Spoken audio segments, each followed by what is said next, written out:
Hello everyone, this is a new video and well, this is going to be a little bit different from my usual videos because this is a tournament battle and this is the first tournament battle in the second part of the Defintely Impera tournament organized in the Caesar's Forum by Wardy, and these are the rules. So the usual, not pulling through the units, do not exceed the unit cap, which are like five units of the same type, and then like 3 pikemen, 3 shock infantry, and then I think like 5 cavalry and 5 archers.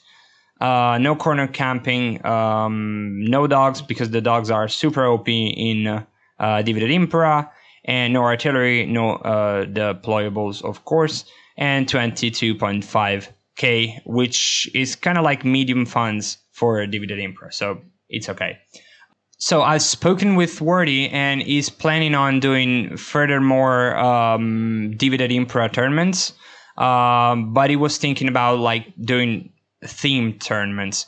So I'm looking forward to do the Greek factions tournament, just because usually the Greek factions are weaker than everybody else. So that would be a cool opportunity to use the hoplites finally in a multiplayer battle. By the way, I'm going to let the link to the group down below in the description. Join the channel. We do a lot of battles. We usually join the voice chat here.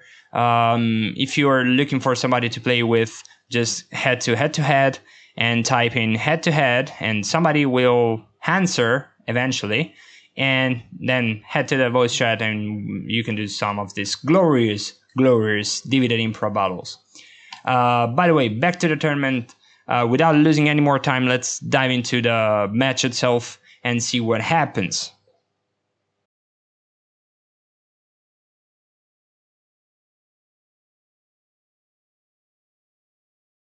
So as the game loads, this is the army count from both Massalia and the Caledoni. This is going to be a struggle for Massalia, honestly. Usually in Defintely Impera, quantity beats quality, and what we're having here is a quantity versus quality. I'm on top of that. I mean, put that aside.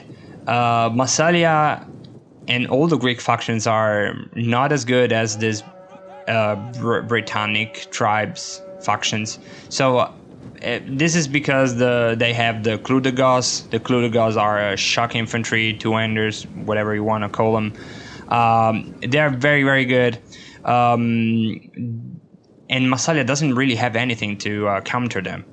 The hoplites are a good counter, but they will eventually lose. And all you can do, all I think about is like use the hoplites to hold the Clou de Gosse, and then focus fire with all 4 of these archers on one of these Clou de Gosse until they die.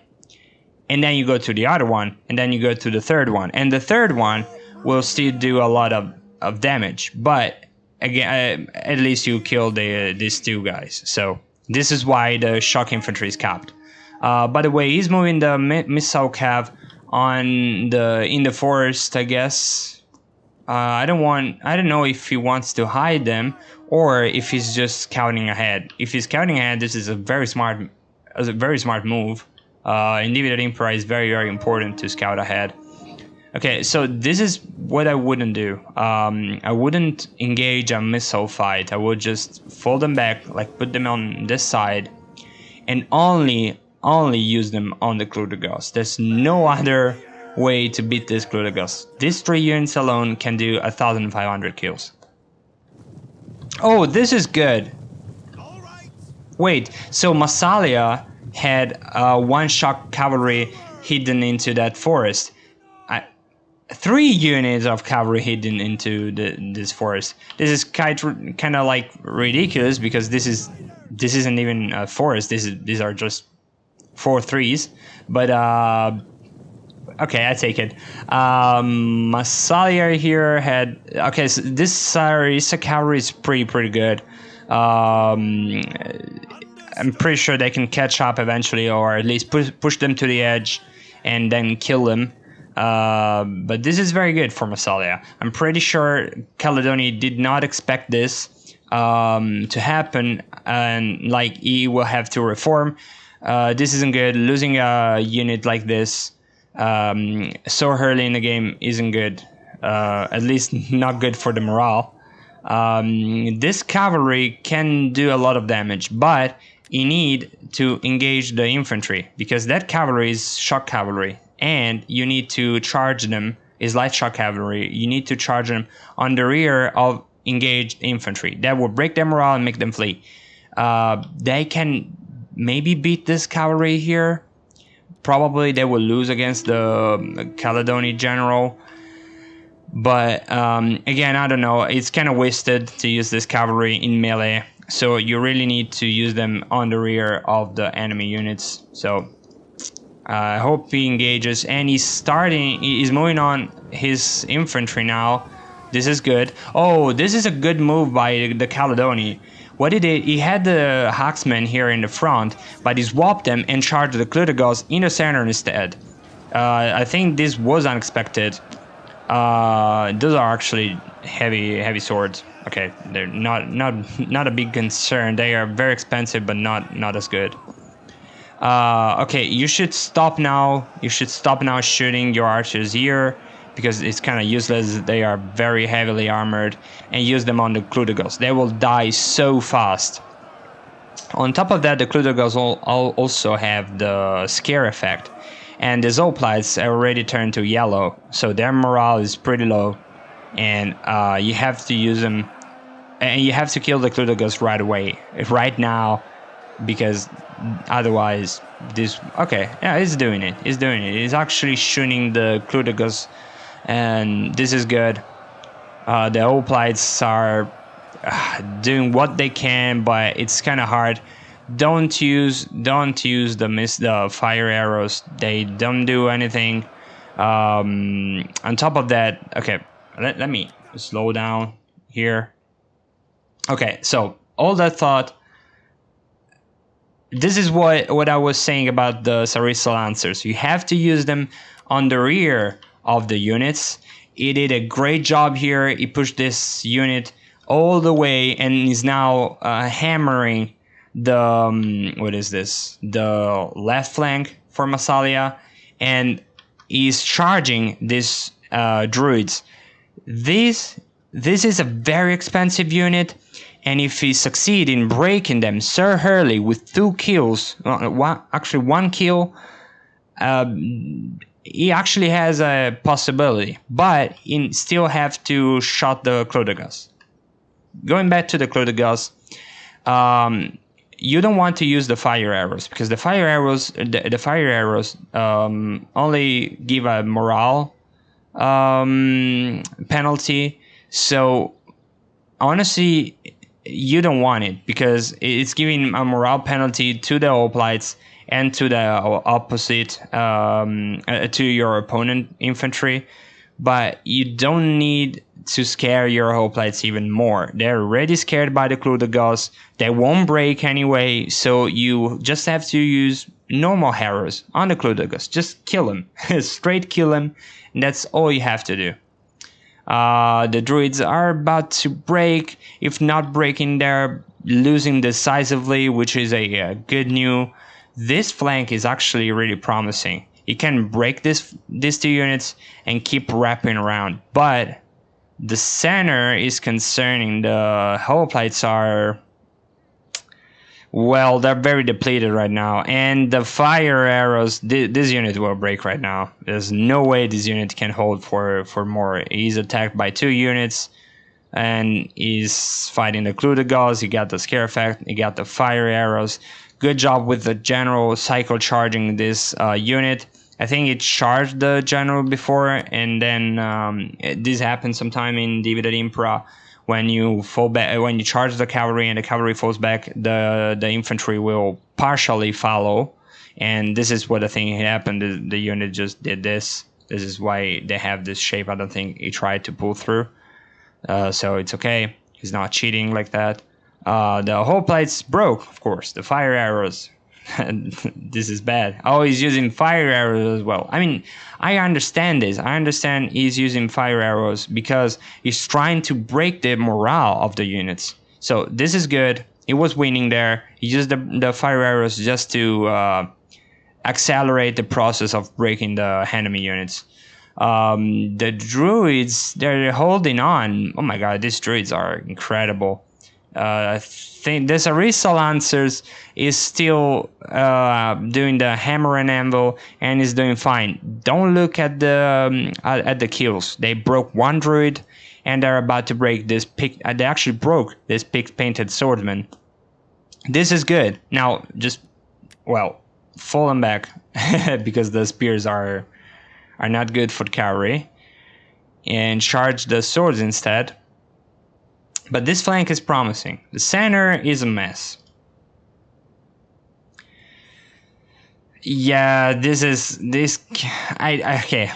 Right now, I don't see a victory for Massalia because he still got 2 Clos de Gauze. He actually has all 3 of his Clos de Gauze. They're all pretty much wealthy. So I don't see a victory now. The archers are going to hold back the Clos de Gauze. This isn't good. This isn't good. You don't want the archers to hold against the Clos de Gauze. You want to keep folding them back and shoot the Clos de Gauze to death. And outshot are you? he parried with this little dagger. He parried like 2 of this swordmaster attacks. Oh. Man, you're an incompetent. I mean, you could have just slaughtered them. Instead, it's the arrow doing the job for you. Yeah, the center is completely broken. Now he can do this. And, he's also pouring his cavalry through here. Probably just wants to defend the archers from a general attack. What I would do with this general is falling back here, but it can't actually because the skirmish cav from the beginning is coming back. But what I would have done is fold the general back all the way over here and try to defend the rear of these swords. And is this? Oh yeah, okay. So more Ceasar Lancer coming back. This Ceasar Lancer did much for Massalia, and it's about to do even more casualties here because it's charging the back of these axemen. Those are, I think, levy spears that broke. So this is good. You need to save your general though. Don't send him there. This is bad. This is bad. He's gonna be charged, and then this skirmish cav will break the sword. And then the general will attack. This is bad. No. Well, he still got one shock cav here. If he attacks, maybe he can save his general. Okay, good job here with the swords. The swords are now free to hold back all these sword monsters. The axemen aren't honestly a big deal. But now the Massilian general is about to be charged and surrounded by basically half of Scotland. And Ceasar Lancers, good job, good micro here with the Ceasar Lancers, avoiding the swords. And good charge on the general, but this won't be enough. The Clos de Gauze are charging and they will eventually break the morale. Actually, they broke the morale of this Ceasar Lancers. The general is now breaking too, and I think this is over. This is over. As the general breaks, this will start the chain route. The general broke, and yeah, they're breaking as well. So this is over. Good game. Good game. I expected this because again, quantity versus quality. Usually quantity wins. On top of that, Scotland, the Caledoni also had the two-handers. The two-handers are a very powerful unit. So good job. The only thing I would have done differently was using the archers to counter his archers. He did it. He shouldn't have.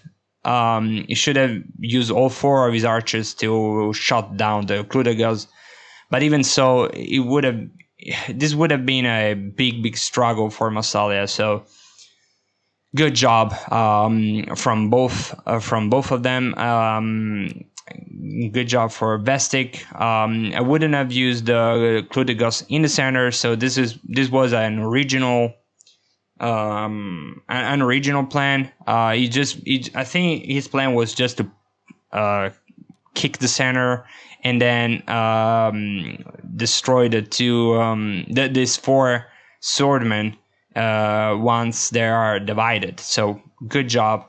Good job with this cavalry. All of this cavalry. He used this to cav as a bait to hold back all of the Caledoni cavalry, and then use this cavalry to break like 4 units. One of those was the druids that only made 21 kills. Again, these druids are like super expensive. So yeah, good job from both sides. Lifeless Toaster, unfortunately lost. Again, I love Massalia, but it's super hard to play with. Caledoni is just a better faction. I'm pretty sure there was no way to win with this army against this Caledoni army. This army comp is way better than this. So again, good job. Vestig is